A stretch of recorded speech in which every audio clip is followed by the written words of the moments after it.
look, I want to start by asking you about how the sanctions that have been introduced thus far are affecting your business and your investment. I know that Summa Group itself has not been sanctioned. I know your owner has not been sanctioned. But obviously they must be having some effect. So tell me about that.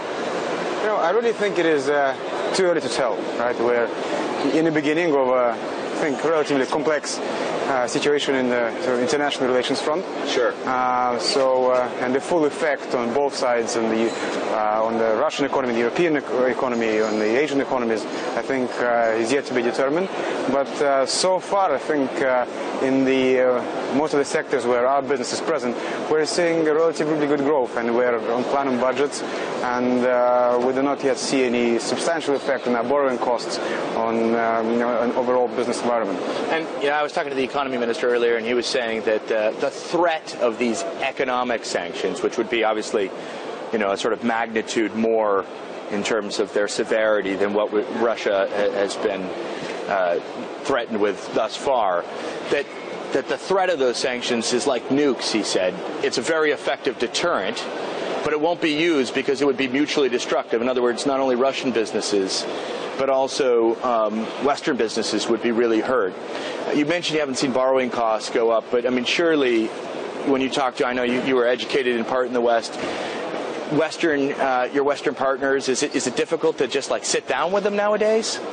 Not at all. Look, I think first of all what our economy minister said, of course, fully agree. The world economy is now so integrated, and I think the markets are so interlinked that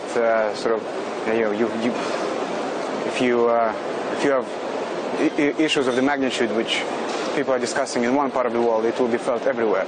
So I hope that people come to senses and it doesn't go to that length.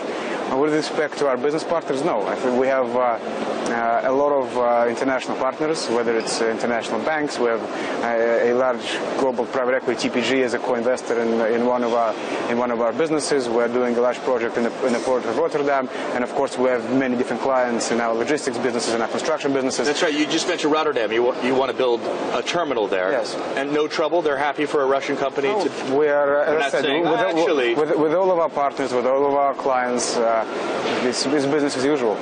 I want to ask you about a transaction you guys did, a relationship with Transneft 4 years ago. You bought a couple ports with them. You're now in the process, I understand, of divvying up your assets. Tell me about that. Look, I think it's early to comment or go into detail, and I think a lot has been in the press, a lot of speculation. But we are in discussions, but it's too premature to go into exact commercial aspects of the deal. But the idea would be what? To maybe offload onto Transneft these ports? The idea would be that each of us would focus on the business which is the integral part of their strategy and which each of us understands best. And you're mostly a construction and engineering company, is that right? No. I mean, that's what you'd like to become, focus on. Not at all. Engineering and construction is one of the three key parts of our strategy.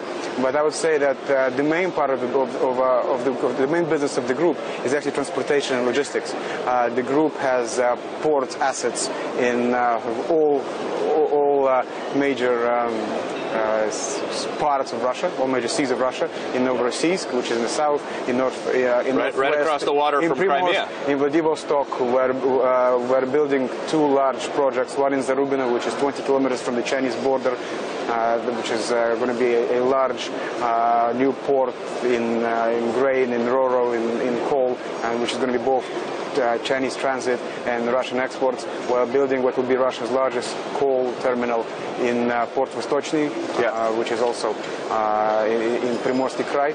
I understand you're looking at IPOing part of your business. Tell me about that. Look, I think IPO is such. It's not a dogma. It's not a goal in itself. And especially now, the equity markets, emerging market equity markets, from the beginning of the year have been very rocky. So I think the Russian market in particular. There is no urgent need of capital that we have to go to IPO markets as it is.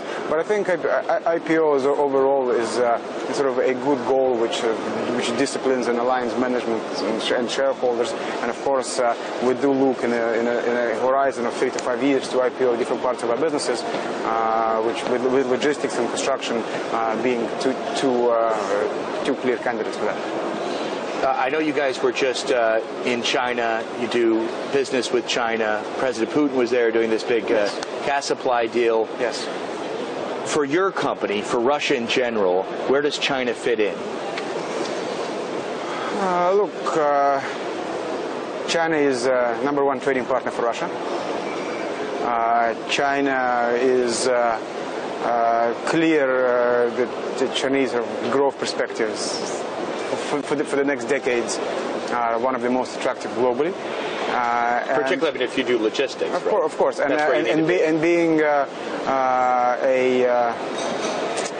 largest Russian private logistics player, of course, we have a lot of focus in China, and we already work with a lot of Chinese clients. But the particular visit which you mentioned, we spent a weekend in the Jilin province with the governor, and as I mentioned, we're building a port in Zarubina, which is 20 kilometers from the Chinese border. Wow. A port, when in its first phase, will have 60 million tons of throughput, and around 50% of the volumes of that port will be Chinese transit, because actually it is cheaper to move goods from the north to the south of China via Russian ports, because the northeast provinces of China don't have direct access to the sea, than to go by rail from the north to the south of China. And we had a very productive weekend. We met Chinese companies, and on Tuesday we have signed, in the presence of President Putin, a memorandum with the governor to build a port and develop this hub. Alexandra Vinokurov, thank you very much for your time.